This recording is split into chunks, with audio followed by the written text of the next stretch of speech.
Welcome to The Explainer. Today we're unpacking a truly monumental piece of classical Islamic scholarship. We're looking at a text that has fundamentally shaped how millions of people have understood the Quran for centuries. Whether you're a student of theology, history, or honestly just someone who loves diving deep into how ancient texts are interpreted, you are absolutely in the right place. We're going to break down the methodology, the history, and some of the most striking societal laws found in this incredible work. So, here's our roadmap for today. We'll start broadly with the renowned Tafsir Ibn Kathir itself, take a peek inside Volume 7, and examine the science of authenticity. Then, we'll zoom right in on the specific divine laws laid out in Surah Anure, and finally look at the rules regarding chastity and justice. All right, let's get moving.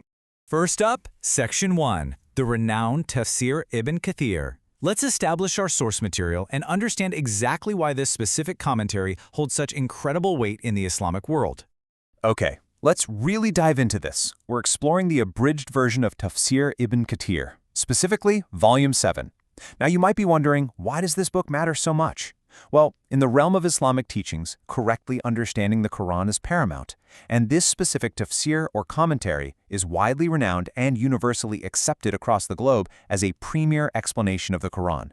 What really sets it apart, and this is a key takeaway, is its strict prioritization of authentic hadiths. Those are the recorded sayings and actions of the Prophet Muhammad. It essentially strips away the unauthentic narrations to present a pure scholarly commentary combined with historical context. Moving right along to Section 2, inside Volume 7. So what exactly is inside this hefty 7th volume? Let's take a look at the massive scope of information it covers.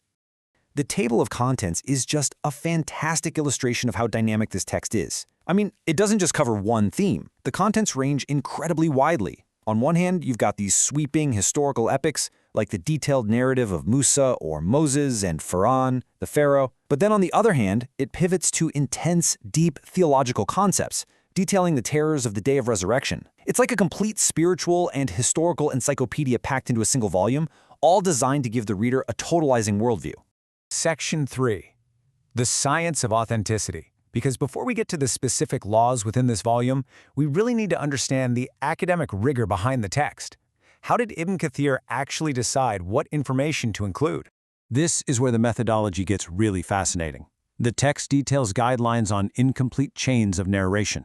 You see, in the science of hadith, a narration usually needs an unbroken chain of human transmitters going right back to the source to be considered entirely authentic. But Ibn Kathir sometimes quotes figures like Ali bin Abi Talhah or Al-Hasan al-Basri, whose chains are technically incomplete or unauthentic by strict hadith sciences. So why do that? Well, the text explicitly notes that Ibn Kathir includes them when their meanings are proven correct and supported by other completely authentic texts. It's a brilliant scholarly cross-referencing system. He's essentially saying, look, this specific quote might have a broken chain, but its message perfectly aligns with the undeniable, authentic evidence we already have. Section 4, Surah Anure, Divine Laws. Now that we understand the macro methodology, let's zoom in on the micro application. We're going to look specifically at the commentary on Surah Anure, which translates to the light, and the specific divine laws it sets forth. Now, what's really interesting here is how the physical layout of the text aids the learner. The book pairs the original, majestic Arabic revelation right alongside a clear, direct English translation. The very opening of this chapter states that it contains manifest ayat, which means clear signs and laws, that are meant to be remembered and implemented. The visual structure leaves no room for ambiguity, right? It's perfectly designed to establish these rulings definitively for the reader. To understand the laws laid out in this chapter, we first have to understand the terminology exactly as the source text defines it. The commentary addresses the concept of zina, which it defines specifically as illicit sex. But notice the strict legal parameters here. According to the text, for a person to be legally guilty of this, they must be a free, adult, and sound-minded individual, and the act must occur outside the bounds of a lawful marriage. This highly specific definition is absolutely critical. It sets the exact legal boundaries required before any of the severe punishments we are about to look at can even be considered by a judicial authority. So the crucial point is how the text applies the law based on a person's marital status, and it is a very stark contrast. According to the Tafsir, if the individual is unmarried, referred to here as a virgin, the prescribed punishment is 100 stripes, plus banishment from their homeland for 1 year. However, if the individual is married and commits this act, the prescribed punishment according to the text is stoning to death. The text draws an incredibly sharp legal line regarding the severity of the offense based entirely on whether the bounds of an existing lawful marriage were broken. And the text doesn't just state the punishment, it provides strict directives on how it should be carried out. The Tafsir highlights this quote, "Let not pity withhold you in their case, in a punishment prescribed by Allah." The commentary explains that this is a stern directive aimed squarely at the ruling authorities. It dictates that judges and leaders must not let natural human pity or sympathy prevent the execution of these established laws. The text argues that carrying out the prescribed punishment in a public manner is essential because the humiliation serves as a powerful, terrifying deterrent to the rest of society. It's a system of justice heavily reliant on public consequence. Which brings us to Section 5, Rules of Chastity and Justice. We've looked at the severe physical punishments, but this chapter is equally concerned with societal honor. Let's move into our final section, dealing with the strict rules surrounding reputation, slander, and justice.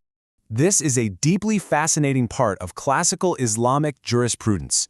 The text goes out of its way to fiercely protect the reputations of individuals against false accusations. Specifically, it protects those who are free, adult, and chaste. And the commentary makes a very important note here. While the verse specifically mentions chaste women, the exact same punishment applies to anyone who falsely accuses a chaste man. The law is designed to maintain the absolute sanctity of a person's reputation in the community, punishing the accuser if they fail to prove their explosive claims.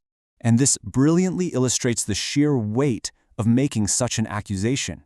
In this legal framework, you can't just make a claim. You literally must back it up with 4 witnesses. If an accuser fails to produce 4 witnesses, the text details 3 sequential, severe legal consequences. First, they are flogged with 80 stripes. Second, their legal testimony is rejected forever. They completely lose their right to be a witness in society.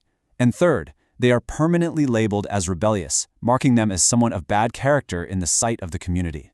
It's an overwhelming penalty designed to stop rumors and slander dead in their tracks. But as is often the case with classical legal texts, there is an exception. The commentary notes a scholarly consensus regarding repentance. While the physical punishment of 80 stripes must be carried out regardless, if the accuser subsequently offers sincere repentance and reforms their behavior, there is a path back to society. The text states that through repentance, the label of rebellious is removed, and crucially, their right to have their testimony accepted in the future is restored. It shows a legal system balancing immediate, severe deterrence with a pathway for eventual rehabilitation. Which brings us to the end of our journey through this text, leaving us with a major question to ponder.